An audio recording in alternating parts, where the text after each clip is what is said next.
Most people think Oldboy is great because of the plot, especially that wronged twist, or maybe that famous one-take hallway fight. But if that's true, why did the Hollywood version fail so terribly? The plot is almost the same, the events still happen, and the twist is still there. So maybe that's not what makes Oldboy great in the first place. This is the Observant Cut, not about why something is great, but how it actually works. In this edition of Anatomy of Greatness, we're breaking down how Oldboy uses visual symbolism as the core system that holds everything together. How the story is told, how the film feels, how the characters behave, and how the tragedy becomes inevitable. Released in 2003, Oldboy is directed by Park Chan-wook as a part of his Vengeance trilogy. It stars Choi Min-sik as Oh Dae-soo, Yoo Ji-tae as Lee Woo-jin, and Kang Hye-jung as Mi-do. The story follows a man imprisoned for 15 years without explanation, then suddenly released, given only a few days to uncover the reason behind it. On the surface, it looks like a revenge mystery, exactly what the Hollywood version tries to portray. But underneath that, it seems to reveal something more. The majority think Oldboy is driven by plot, but when I think about it, I think they're missing the actual engine of the film. After finishing the film, something stands out. This movie feels different. It feels like a myth. To uncover that, I notice one thing. The director translates ideas into visual systems, then uses those systems to control everything. How characters act, how the theme and emotions are expressed and translated, and how the story collapses into tragedy.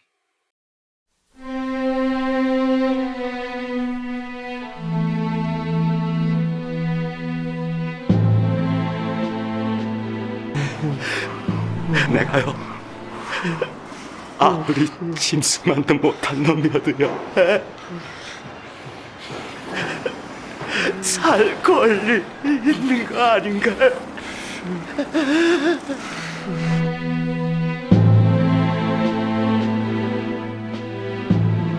When we ask, what is Oldboy about? This image comes to my mind first. This painting. It's artistically crude. A stretched, unnatural grin. An expression, painted in abstract expressionist kind. Paired with the quote, "Laugh, and the world laugh with you. Weep, and you weep alone." This becomes the philosophical rule of the film, the thematic temperature of the film, the tone determinant. In Oldboy, emotion is consistently misaligned with truth, especially with our heroes and villain. In most of the time, it's like they don't have ability to properly express. Dae-soo laughs, but it feels grotesque.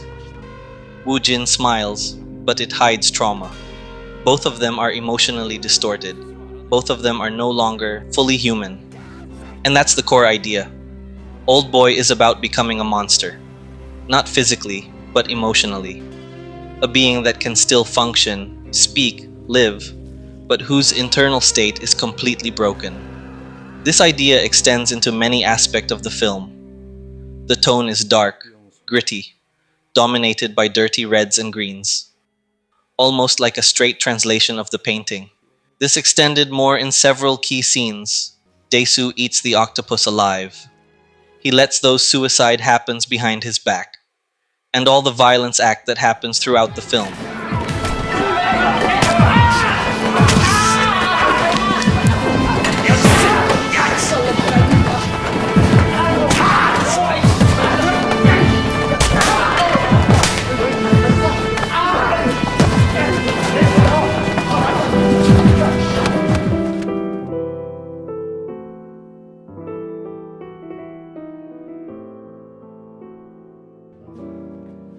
Now comes the contrast.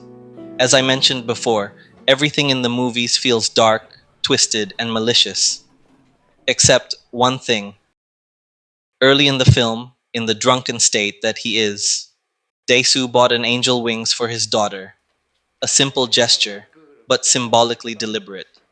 The wings represent something pure, a paternal love. A pure love despite how flawed Dae-soo it is. Something innocent, uncorrupted. Then he is abducted. And the wings, The wings are left behind, linger for a few seconds. From that point on, it seems that purity disappears from the film.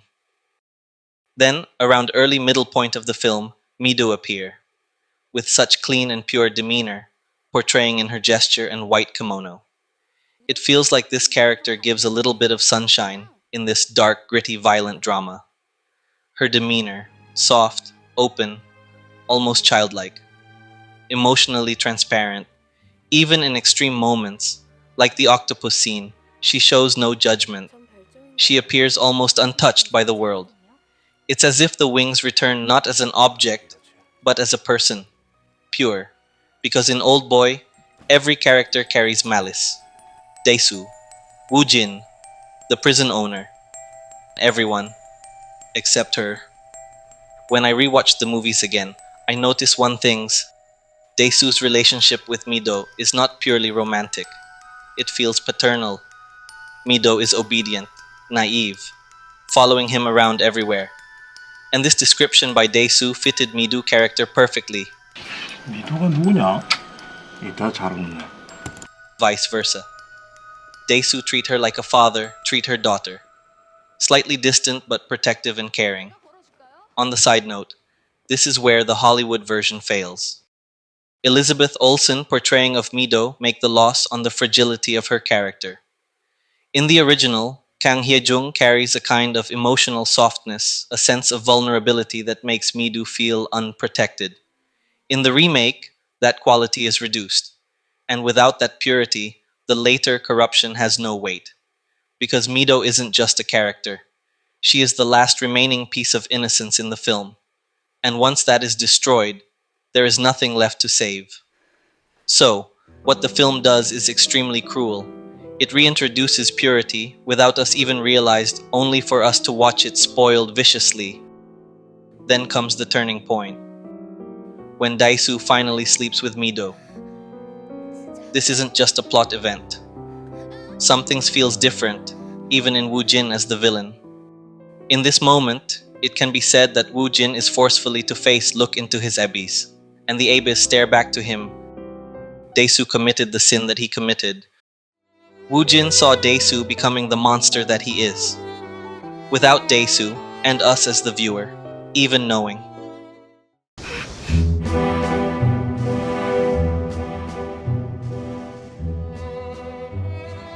At the beginning of the film, Daesu holds a man from falling off a rooftop. At first, it feels like a stylistic introduction, a cool moment to introduce the heroes. But structurally, it is critical. It establishes a narrative contract. A man tries to fall, and Daesu stops him, only for him to let him do it after. This introduced the headspace where Daesu at. And at the climax of the film, we are showing parallel of that scene. But this time, it has more weight to it. This becoming the perfect climax that resolute the movies. Not only showing the emotional turbulence of the villain, but also portraying one of the best use of past-present cut-to-cut in all media. This climax and resolution seems to open everything about Woojin as a character. Give answer to the question in our head about his character all the time. Quenching our thirst, while also poetic at the same time. This mirrored structure determined the overall narrative of the movies, and because this idea is planted at the very start, the climax doesn't feel forced. The plot works. When the film cuts between past and present, when identities shift, when the truth unfolds.